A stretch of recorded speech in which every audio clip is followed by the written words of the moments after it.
What's up everybody and welcome back to another episode of Fallout 4 Mods Weekly. This is a series where I show you guys some of the best of the mods to come out each and every week for Fallout 4 on PC and Xbox One. This week we did get quite an interesting mix. Obviously this is the release of Skyrim Special Edition as well, so I think a lot of mod authors were focusing on that game for this week, although again we did get some pretty good mods, especially you console users. I feel like you had a really good week. If you do enjoy the series, I really encourage you guys to consider subscribing, but with all that being said, let's get right into it.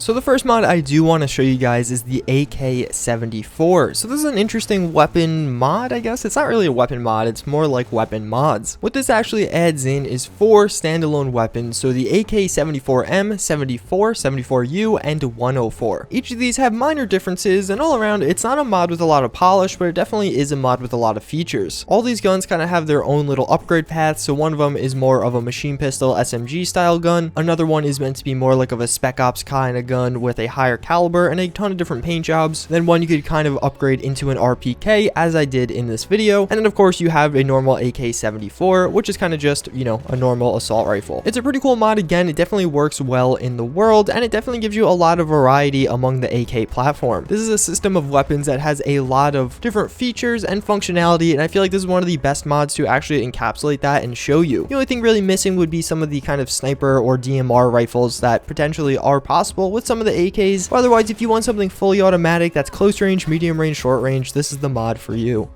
So next up we have the Widow Shotgun. This is a new shotgun mod that's actually pretty cool, extremely high quality. The engravings on this gun just look absolutely amazing and really add a lot to using the gun, because you do get to kind of stare at those as you're kind of shooting people with it. On top of that, it actually has one feature that I wish more shotgun mods would take advantage of, and that is a ton of different custom ammo types. So you have buckshot, slugs, incendiary rounds, explosive rounds, etc, etc. It's a very cool mod in that sense, and all around we don't really have that many double barrel styled shotguns. This one's very high quality, offers a good amount of functionality, and has a little kind of haunted Halloween theme behind it, so it's good to use at this time of the year. I should be having a full video come out on this tomorrow. I actually filmed the whole thing today, but wanted to include it in the series because of how good of a mod it is. Nonetheless, definitely worth a download, and it is available on both platforms, which I was actually really surprised simply because of how high quality it is. Most of these really high texture quality mods don't make it over to consoles, so big shout out to the mod author for doing that. So next up we have True Frags. This is a simple mod, but a very cool one nonetheless. Basically it adds in shrapnel functionality to the different grenades in the game. So in real life, when a grenade blows up, there's two things that are threatening to you. First and foremost, the actual explosion that occurs. Obviously, being next to a grenade when it explodes is going to cause you some harm. But the other part that a lot of video games, including Fallout 4, typically don't get right is the shrapnel aspect of grenades. So when a grenade blows up, it also is sending these metal pieces flying in every which direction that hurt and can do serious damage to you. Well, True Frags aims to add this into Fallout 4, adding in again that shrapnel functionality. It's a little bit hard to tell, but basically the way this mod works is as you throw down a grenade, you're going to see all those kind of lines come out of it, and those are each individual projectiles. They kind of function as if they were little bullets flying everywhere. You could totally customize how much damage they do, what size of the area of effect it's going to be, etc, etc, and it actually works in almost all the explosives in the game. So all the different mines and grenades will have this implemented into them after downloading this mod. It's a really cool feature and just something nice to have on the game. Obviously it's buffing both sides, so if people start throwing grenades at you, you can't just run away from them or sidestep them. You're gonna have to get behind cover if they're near you. On top of that, it should be doing a lot more damage to bigger groups of enemies as well.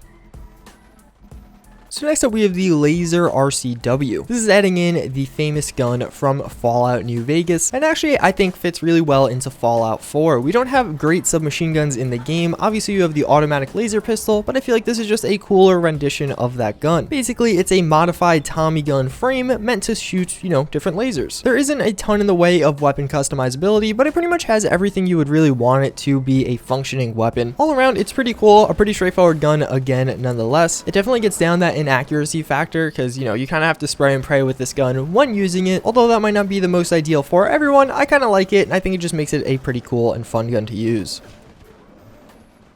So last but not least, we have Tomb Raider accessories. So a few weeks ago, this guy released a mod that was basically adding in some of the Tomb Raider outfits for them, basically like the Generation 1 one, Rise of the Tomb Raider one, etc, etc. Well, now he has released an even cooler mod, adding in a ton of different accessories from the Tomb Raider series. So there's going to be 31 accessories in total. I'm not going to go through all of them, but basically some of the different guns, the bullets on me, the necklaces, the rope and belt. And these things are really high quality and just look very cool. Obviously, in this initial clip, I am using them with the Rise of the Tomb Raider, but you can also use them with some other armors, and you'll see later in this, I use them with the Rebel, and I just think it looks so good. There's a little bit of clipping here and there, but when you're actually playing the game, it's not very noticeable, and I feel like it really just spices up the way your character looks, adding a lot of little details here and there. That's going to pretty much wrap it up for this week though, guys. I do hope you enjoyed another episode of Fallout 4 Mods Weekly. If you haven't checked out my Skyrim edition of this series, I highly recommend you do so. I did just release the first episode today. I should be having a Halloween kind of special coming out tomorrow, so if you're like, hey, where are all the Halloween mods, I'm going to have a whole dedicated video to that tomorrow, so look forward to that. But as always, I thank you guys for watching. I do hope you enjoyed, and I hope to see you all next time. Later.